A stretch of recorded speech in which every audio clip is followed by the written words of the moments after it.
You know that feeling, right? You hear about something really cutting edge, maybe the latest AI stuff, and you want to get it, really get it, but then bam, you're just drowning in jargon, endless articles, bits and pieces everywhere. It's like, oof, you just wish there was a way to cut through all that noise and find out what actually matters. Well, that's exactly what we're doing today. We're going deep on a topic that's honestly a pretty big shift in AI. We're Right. talking about local LLMs, Yeah. basically taking this incredibly powerful AI out of the big cloud servers and bringing it right onto your own computer, your own device. It gives you the control, which is huge. So, our mission today, pretty straightforward. We're going to break down what local LLMs actually are. We'll look at why they're surprisingly useful, the clever tech that makes them work on your machine. We'll also cover the hardware and software you might need if you wanted to try this yourself, look at some of the big open source models out there, and see where they're making a real difference in the real world. Yeah, and just for context, we're drawing a lot from Indrasena Reddy's analysis on uh, the rise of on-premises AI. He gives us a really solid, comprehensive look at this whole local LLM paradigm. So hopefully a clear and accessible journey for you. Okay, great. So let's start at the beginning. What exactly is a local large language model? How is it different from, the Chat GPT or Gemini most people use online? Right. So the core idea is pretty simple. A local LLM runs completely on hardware you control. That could be your desktop, your laptop, maybe a server your company owns. It's often called self-hosting. Right. Now, that's totally different from cloud AI, where, like you said, your prompts, your data, it all gets sent off to these huge remote data centers run by, OpenAI, Google, whoever. Yeah. The key concept here is local inference. And what that means is everything from processing your request to figuring out the response happens right there on your hardware. Critically, your data never leaves your system. It stays put. Okay, that sounds incredibly appealing straight away. I mean, total control over your AI, your data, it's all yours. But Yeah. what's the catch? There must be a trade-off, right? More complexity, maybe? There is, yeah. The control is fantastic, but it definitely asks for a bit more technical understanding from you. Not necessarily like deep coding, but you need to get comfortable with optimizing hardware and software. You're essentially the manager of your own little AI setup, so you need to know how to tweak it to get the best performance. Right. That makes sense. So if it takes more technical effort, why are organizations bothering? What are the big wins that make going local such a smart strategic move for them? Well, it really comes down to, I'd say, three main things: security, economics, and just operational independence. First, there's data sovereignty and absolute security. This is huge. With a local model, all your sensitive data stays behind your firewall, period. This isn't just nice to have. For industries dealing with regulations like HIPAA in healthcare or GDPR in Europe, it's often the only way. It fits perfectly with that whole zero trust security idea too, basically. Trust nothing automatically. Verify everything. Okay, so keeping data locked down tight, that's a massive driver. What else? Then there's economic predictability. Think about cloud AI bills. They can fluctuate wildly based on usage, right? Per token, per query. It adds up and it's unpredictable. Going local shifts that. You have an upfront cost for the hardware that's your capital expense, your CapEx. But after that, the cost per inference, per answer the AI gives, is practically zero, maybe just the electricity. So for companies using AI a lot, this can mean massive long-term savings and much easier budgeting. It turns a variable operating cost into a fixed asset cost. Interesting. So potentially cheaper in the long run if you use it enough. What was the third one? Operational resilience and offline availability. This is crucial. Local LLMs don't need the internet to work. Think about a factory floor, maybe in a remote area, or a secure government facility that's air-gapped, meaning it's totally cut off from outside networks, or even just areas with spotty internet. The AI keeps working. Business continues. Ah, okay. That offline capability is a big differentiator. Anything else? Yeah, definitely. Performance and latency control.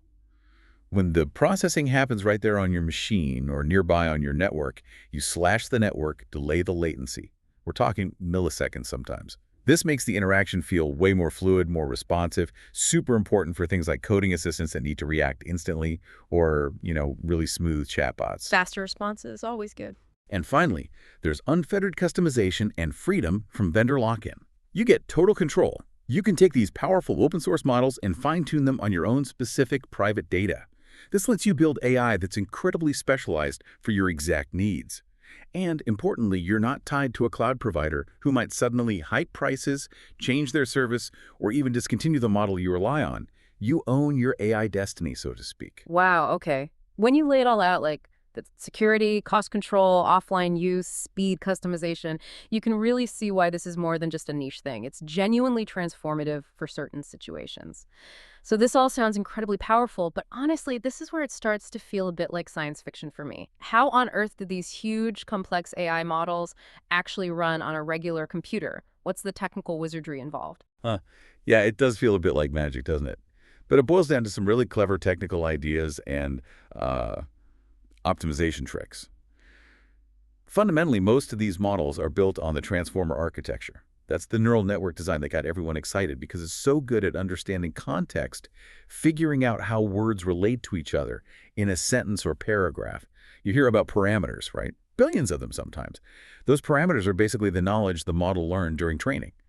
The more parameters generally, the more powerful the model, but also the bigger and more demanding it is. Okay, so transformers are the foundation, but they're huge. How do we shrink them? Exactly. And that's where a technique called quantization comes in. This is absolutely critical for running models locally. Think of it like compressing a massive high-definition video file so it can play smoothly on a smaller screen without you really noticing the difference in quality. Quantization does something similar for LLMs. It reduces the numerical precision of those billions of parameters. So instead of using, say, big 32-bit numbers, it might use tiny 4-bit integers. This massively cuts down the model size and the amount of memory, especially VRAM on a graphics card, that it needs. And usually the drop in accuracy is tiny, often totally unnoticeable for most tasks. It's what makes running, say, a 7 billion parameter model feasible on a consumer GPU. Ah, right. Compression, basically, but for AI models. Clever. What else? We also use special model formats. You might see files ending in something like GGUF that stands for GPT-generated unified format. It's a format designed precisely for running models efficiently on local hardware. The cool thing about GGUF is its flexibility. It can run most of the model on your main computer chip, the CPU, but intelligently push the really heavy calculations onto your graphics card, your GPU, if you have one. This makes it work across a huge range of machines, from powerful gaming PCs to standard laptops. Okay, so special formats help too. You mentioned grounding them earlier. RAG, was it? Yes. Retrieval Augmented Generation, or RG. This isn't about shrinking the model, but making it smarter and safer for specific uses, especially within organizations. Imagine you want an AI assistant that knows all about your company's internal documents, policies, project histories, whatever. But you don't want to send all that private data to the cloud, and you don't want the AI just making stuff up. RG connects the local LLM to your own secure knowledge base. When you ask a question, the RG system first finds the relevant pieces of information from your documents, and then feeds that information to the LLM as context along with your question. So the LLM generates its answer based not just on its general training, but on your specific, up-to-date private information. This makes the answers much more accurate, trustworthy, and grounded in reality, which is vital for secure internal tools. That makes so much sense. So you combine the general smarts of the LLM with specific trusted data. It's like giving it cheat sheets, but secure ones. These techniques really do sound like the secret sauce making local AI a practical thing. Okay, we've covered the why, the strategic advantages, and a bit of the how, the cool tech like quantization and RAG. Now for the really practical part. If someone listening is thinking, okay, I want to try this, what kind of hardware are we talking about? What's the shopping list? Right, the hardware. Well, the undisputed king here is the graphics processing unit, the GPU. Its design, with thousands of cores working in parallel, is just perfect for the kind of math that neural networks do. When you're looking at GPUs for LLMs, two specs matter most. First is VRAM, the video memory. That basically dictates how large a model you can load onto the card. Think of it like the GPU's workspace. More VRAM, bigger models. The second is memory bandwidth. That affects how fast the GPU can access that VRAM, which translates directly to how quickly the model can generate responses, your inference speed. Okay, VRAM for size, bandwidth for speed. Got it. So what kind of GPUs are we talking about for different model sizes? Let's break it down. For smaller models, maybe in the 7 billion parameter range, often written as 7B once they're quantized down, you might need around, say, 7 gigabytes of VRAM. GPUs like NVIDIA's GeForce RTX 3060, especially the 12 GB version, or an RTX 4070 Ti with 12 GB, handle these pretty comfortably. They're relatively affordable mid-range cards. Okay, so entry level is manageable. What about bigger models? Right, moving up to medium models, maybe 13B up to around 33B parameters. Now you're looking at needing more VRAM, typically in the 16GB to 24GB range.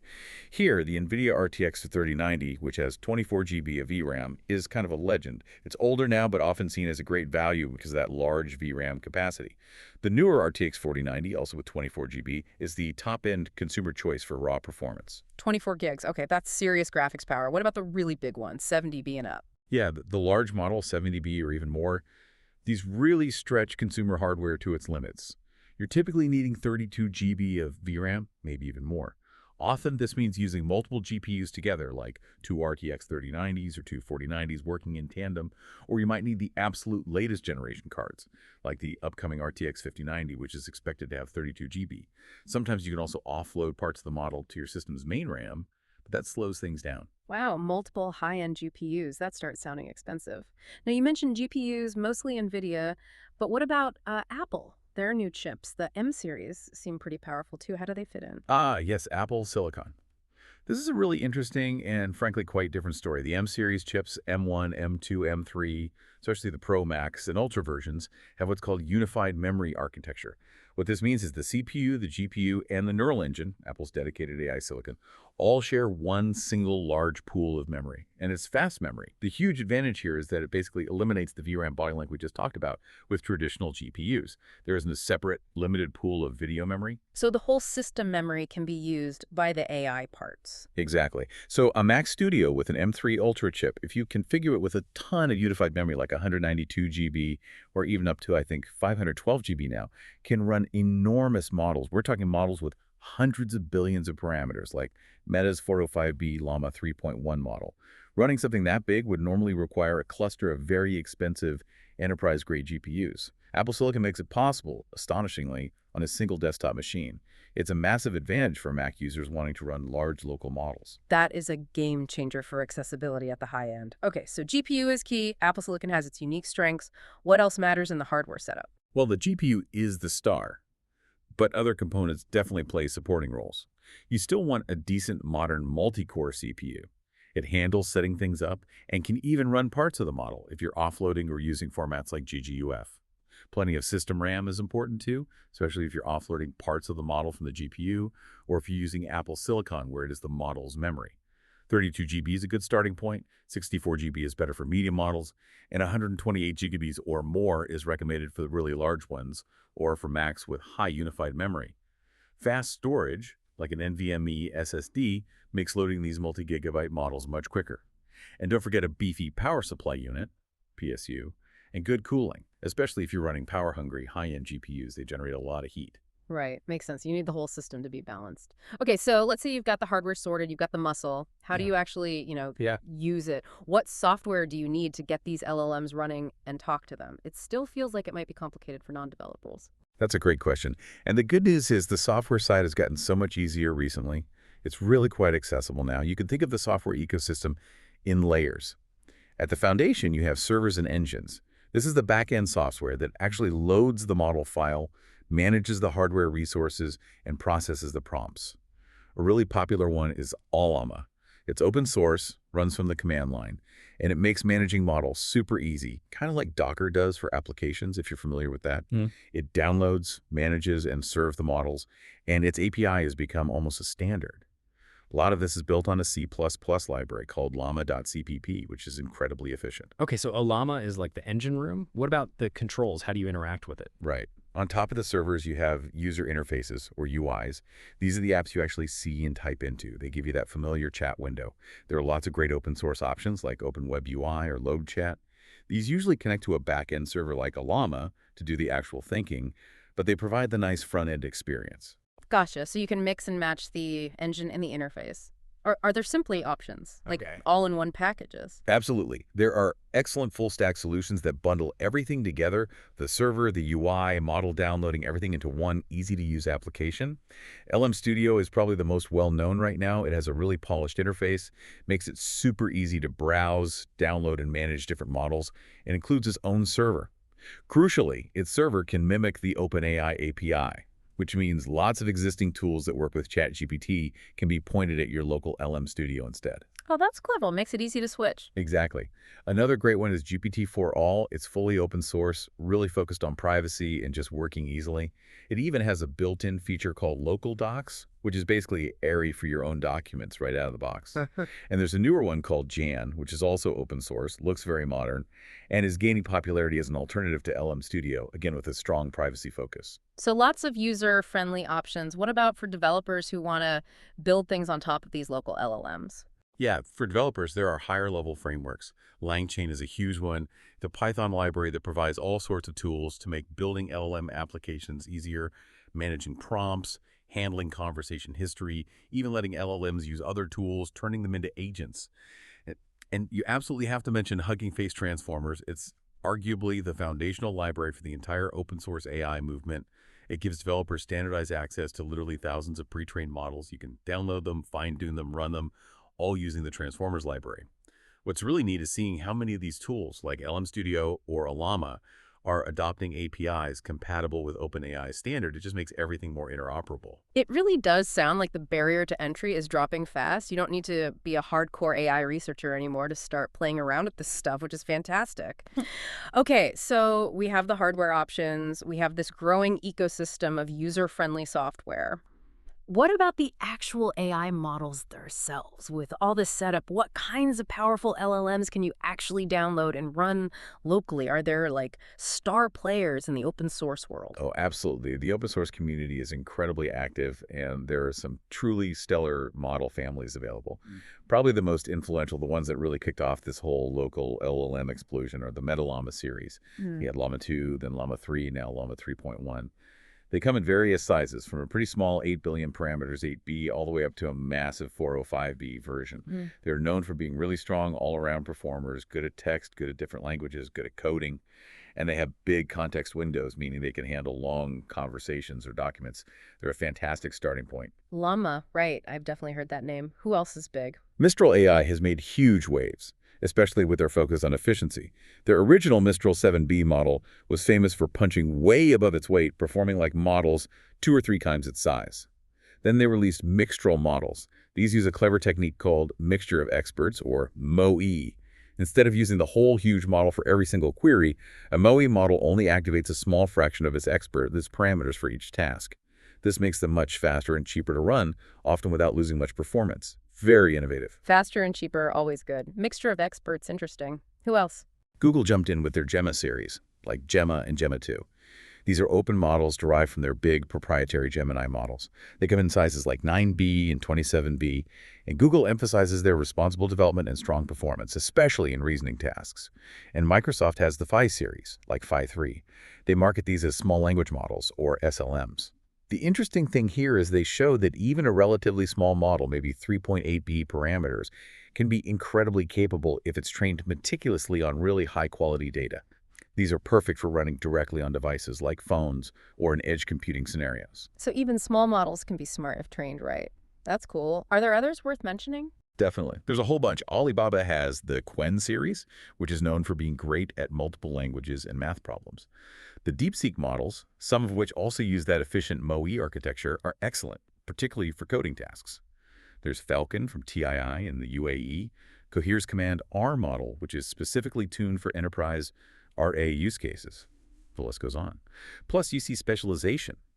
There are models fine-tuned specifically for coding, like StarCoder 2 or DeepSeek Coder, models focused on being multilingual, like Bloom or Qwen, and increasingly, vision models, or multimodal models like Alavi or versions of Phi 3 that can understand images as well as text. Wow, it's not just one or two choices. It's this huge, diverse landscape. You can really pick a model that fits your specific need, whether it's writing, coding, analyzing data, or even understanding pictures, and run it yourself. So bringing this all together then, we've got the tech, the hardware, the software, these amazing models. What does it actually mean in the real world? Where do local LLMs offer those killer advantages that maybe cloud AI just can't provide? Where are they really changing the game? Yeah, this is where it gets really practical. The advantages shine brightest where things like privacy, needing to work offline, or needing super fast responses are paramount. A perfect example is privacy-first developer and coding assistance. Imagine you're a programmer. You can run a specialized coding LLM like Code Llama or DeepSeek Coder right inside your coding environment, your IDE. It gives you incredibly helpful real-time suggestions, helps debug your code, writes boilerplate stuff for you. But crucially, none of your company's valuable proprietary source code ever leaves your machine or your company's network. That solves a massive security headache compared to cloud-based coding tools. Okay, yeah, protecting source code is huge for developers and companies. That makes total sense. What else? Secure internal knowledge management using RG. We touched on this with RG earlier. Think about a large organization with tons of internal documents, wikis, HR policies, research papers, project archives. You can set up a local LLM, connect it to all that internal data using RG, and create a private chatbot. Employees can then ask complex questions. What's our policy on X? Summarize the findings from Project Y, who worked on Z, and get accurate answers based only on that internal trusted information, all securely within the company network. It's like a superpowered, secure internal search engine and expert system. Like a company brain that actually works and doesn't leak secrets. Nice. Where else? That offline and edge AI capability is critical too. Think about industrial settings, maybe sensors on a factory floor in a place with terrible Wi-Fi, feeding data to a local AI for quality control, or secure government facilities that cannot be connected to the internet. Or even field workers, like engineers or emergency responders, using an AI tool on a laptop or tablet out in the middle of nowhere with no signal. Local LLMs just keep working. Right. Anywhere, connectivity is unreliable or forbidden. Exactly. And then there's content creation and task automation with sensitive data. Maybe you need to summarize confidential meeting notes or draft financial reports based on private company data, or even generate personalized marketing emails using a secure customer database. With a local LLM, you can automate these tasks safely, knowing that the sensitive source data isn't being uploaded or processed by a third party. The confidentiality stays intact. Okay, so working with private data seems to be a recurring theme. Absolutely. Which leads directly to regulated industries. Think healthcare, finance, legal. These sectors have incredibly strict rules about data privacy and security, e-pay, GDPR, attorney-client privilege, financial regulations.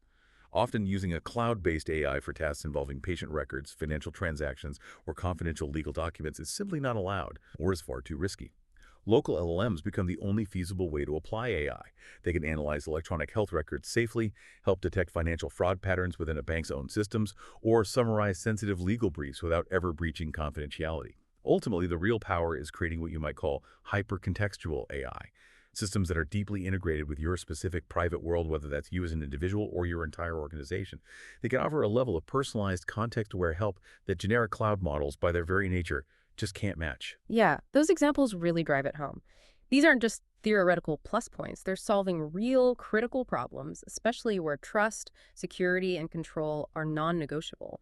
It's AI brought closer, made more personal and secure. What a journey. We really covered a lot of ground today. We started by figuring out what exactly a local LLM is, explored those really compelling reasons, the strategic advantages why organizations are choosing them, and then peeked under the hood at the clever tech making it possible, like quantization and RAG. Then we got practical, looking at the hardware you need, the GPUs, the Apple Silicon angle, navigated through the software tools that make it accessible, introduced some of the major open source models like Llama and Mistral, and finally saw how they're delivering real value in critical applications. Exactly. And I think the key takeaway is that local LLMs aren't just another tech trend. They represent a really fundamental shift, don't they? It's about moving towards greater user control, much stronger privacy, and the ability to create an intelligence that's truly tailored. Whether you're a big company or just an individual curious about AI, it's democratizing it in a way. Absolutely. So maybe the thought to leave you with today is this. What does it really mean when AI this powerful can live entirely inside your own digital space, completely customized to your world, your data, your context? Think about the implications of an AI that genuinely knows only you or only your organization's private knowledge. How does that change things? How does that redefine what personal intelligence or organizational intelligence even means in this digital age we're living in? Something to ponder.